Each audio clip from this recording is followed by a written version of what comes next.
Assalamualaikum warahmatullahi wabarakatuh. Nama saya Melati Sakabuni Yuwono, NIM 131824274. Hari ini saya akan mempresentasikan tentang klasifikasi citra medis menggunakan convolutional neural network. Nah, latar belakangnya adalah otomatisasi klasifikasi citra medis sangat penting dalam dunia biomedis dan teknologi kesehatan modern untuk mempercepat diagnosis awal. Tujuan penelitiannya yaitu mengevaluasi keandalan arsitektur CNN dalam mengenali dan memisahkan dua domain gambar medis yang sangat berbeda dalam satu skema klasifikasi benar, yaitu kanker kulit dan MRI otak. Ada dua dataset medis yang saya ambil dari Google. Yang pertama, dataset kanker kulit yang berisi fotolesi dermoskopi pada permukaan kulit untuk klasifikasi ganas dan jinak.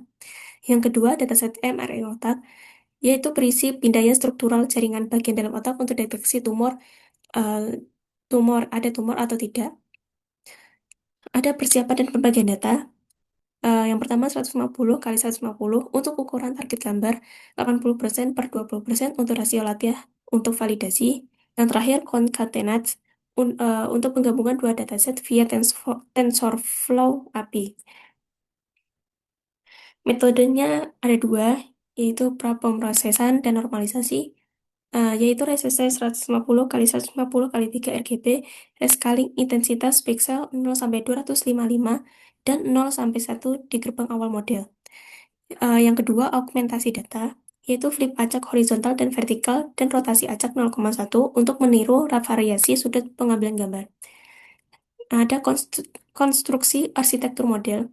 Yang pertama, konv 2D kali 3, itu 32 per 64 per 128 karena 3 kali 3. Selanjutnya ada maxpol 2D, itu ukuran 2 kali 2 setelah setiap blok. Yang ketiga ada flatten, yaitu matriks 3D sampai vektor 1D. Selanjutnya ada dense 128 untuk aktivasi relu. Selanjutnya ada dropout 0,5 untuk mencegah overfitting. Yang terakhir output, yaitu satu neuron sigmoid. Nah, ini untuk demonstrasi kodenya. Yang pertama itu menentukan dan menjelaskan dataset citra medis. Dari sini saya mengunduh dataset CTRI, dataset citra MRI otak dan kanker kulit. Nah, ini untuk daftar dari semua dataset yang diunduh dan diproses untuk di langkah selanjutnya. Yang kedua, menampilkan jumlah data, distribusi kelas, dan contoh citra. Terus, ini untuk cek foto, foto dari file yang tadi, lalu masuk ke total data dalam kelas. Nah, ini yang selanjutnya ada visualisasi grafik data untuk distribusi kelas, yaitu kayak jumlah datanya seperti fixed size 6,4, jumlah data case, jumlah data values, lalu eh, ada titelnya yaitu dinamakan grafik distribusi data citra medis, kategori atau kelas, jumlah citra, dan lain-lain. Lalu menampilkan representasi visual contoh citra dari kedua kelas. Nah, ini untuk citranya, outputnya, memproses dataset kanker kulit yang total dalam kelasnya ganas 100 citra, yang jinaknya 100 citra. Nah, ini yang ganasnya, ini yang citra kelas yang jinaknya. Untuk yang brain tumor, data dalam kelasnya yang normal itu 98 citra, yang eh, yang kelas tumor, itu 155 citra. Nah, ini yang normalnya, yang citra kelas yang no, yang normal. Ini yang citra kelas yes, yang otaknya tumor. Lalu yang ketiga, membagi dataset menjadi data latih, validasi, dan pengujian. Image size-nya 150 kali 150, batch size-nya 32, Z-nya 42. Lalu membuat data latih 80% dari total dataset.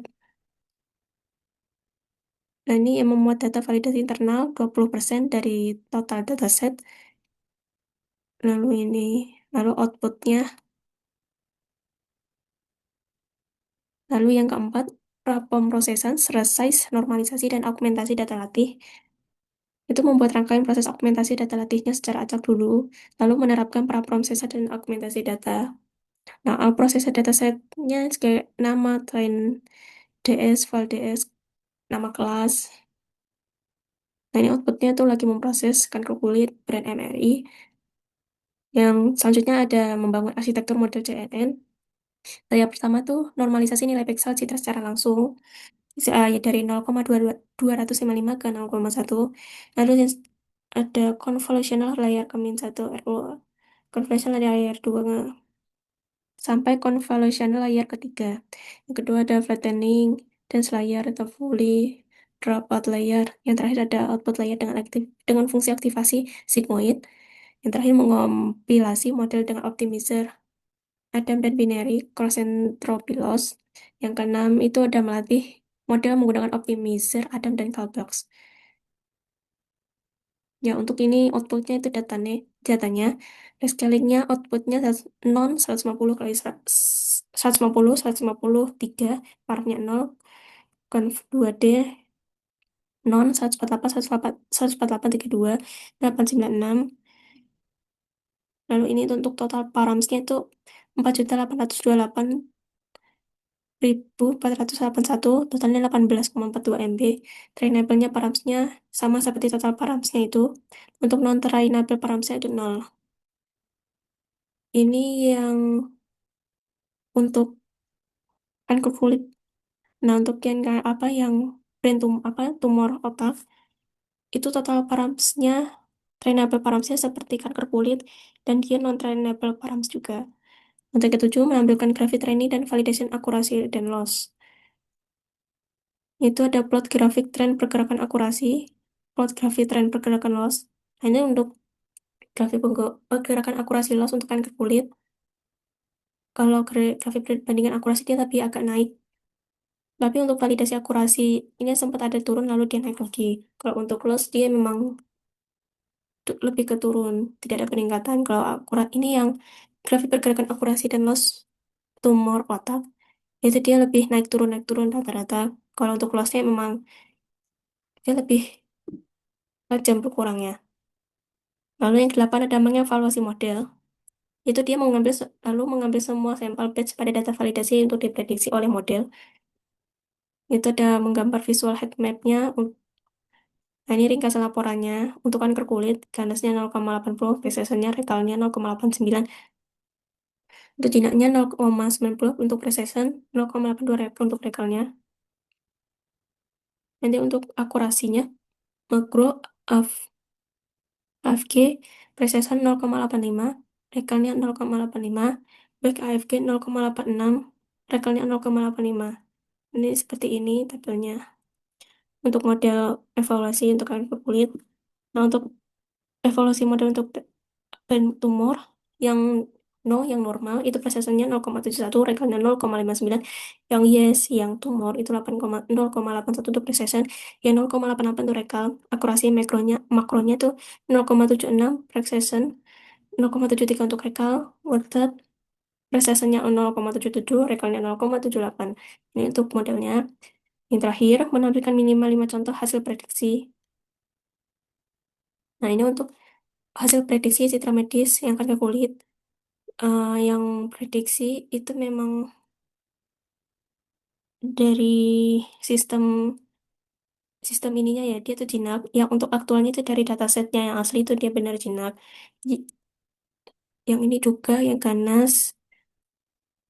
Nah, ini untuk visualisasi untuk hasil prediksi brain tumor. Yang prediksi ini yang dari sistemnya no, dan normal yang aktualnya dari datasetnya itu normal juga.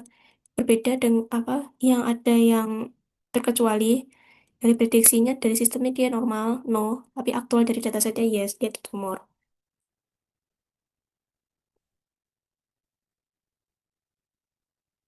Nah, untuk hasil eksperimennya itu ada kurva akurasi dan loss selama training. Itu ada optimizer Adam, binary cross entropy, early stopping, dan model checkpoint terbaik. Dan kanker kulit itu seperti yang tadi sudah saya jelaskan, brain tumor MRI seperti yang sudah saya jelaskan tadi ya. Nah, untuk evaluasinya, untuk kanker kulit 40 gambar validasi, dia metriknya nilai akurasi 80,0%, precision ganasnya 70,83%, rekal atau sensitivity ganasnya 94,44%, F1 skor ganas 80,95%. Untuk brain tumor MRI, 50 gambar validasi, Metrik, metrik akurasi nilainya 80,0%, precision yes, atau ya precision untuk tumornya 81,08%, rekal atau sensitivity yes, nilainya 90,91%, F1 score yes, nilainya 85,71%. Untuk ringkasan conversion matriksnya 17 TP ganas dan ganas, 15 TN Cina ke Cina, 7 FP Cina ke ganas, 1 FN ganas dan Cina itu untuk yang kanker kulit. Untuk brain tumornya dia 30 TP, yes ke yes, 10 TN 0 ke 0, 7 FP 0 ke yes, yang ketiga FN yes ke 0. Nah, untuk evaluasi interpretasi hasil dan keterbatasan model, untuk kanker kulit dia underfitting ya tidak stabil, loss validasi konsisten di bawah loss latih augmentasi atau dropout 0,5 terlalu agresif sehingga akurasi latih stagnan di bawah 75%, kurva validasi tidak stabil menandakan model belum konvergen. Untuk brand MRI, dia overfittingnya ringan, gap antara loss latih terus turun dan loss validasi naik setelah epoch kelima. Developer model mulai menghafal data spesifik data latih MRI. Keterbatasannya yaitu size 150 kali 150 dapat menggabungkan objek mikro MRI dan menghilangkan batas tepi lapis kulit. Menggabungkan dua domain tanpa jalur arsitektur terpisah membuat model terlalu umum. Kesimpulannya yaitu CRM mampu menangani dua domain cita medis sekaligus. Yang pertama, arsitektur terbukti bekerja.